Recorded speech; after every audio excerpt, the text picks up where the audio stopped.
महाराष्ट्रातल्या मनमाड जवळ भीषण आग लागलेली आहे।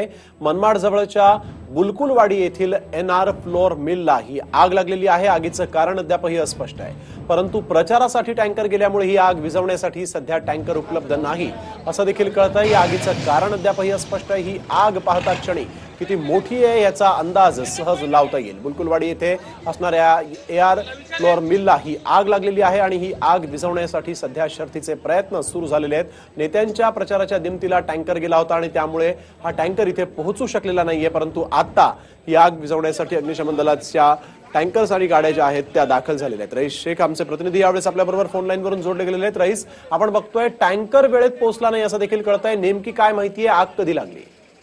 इसने आज सकाळी 11:30च्या सुमारास मनमाड जवळ बुलकुलवाडीमध्ये एक एनआर फ्लोर मिल आहे, ज्याच्यामध्ये रवा बनवला जातो। त्या आज अचानक भीषण आग लागली।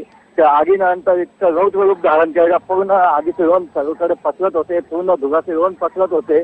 अग्निशमन दलाचे जे गाड्या आहे आज शरद पवारांची नांदगाव येते आणि पंतप्रधान मोदी यांची पिंपळगावमध्ये उद्या सभा असल्यामुळे ते गाड्या तिकडे गेले होते, त्यामुळे आगीला विझवण्यास विलंब होत आहे। तब्बल अर्धा तासानंतर इकडे गाड्या पोहोचली आहे। आता सध्या 2 अग्निशमन दलाच्या गाड्या आणि 5 टँकरच्या द्वारे आग विझवण्याचा प्रयत्न सुरू असून पण अद्याप ही आग सुरू आहे। अगदी रईस, या ठिकाणी कोणी जखमी झालंय का, या संदर्भात काही कळालंय का? किती लोक ही आग लागली त्यावेळेस तिथे होते?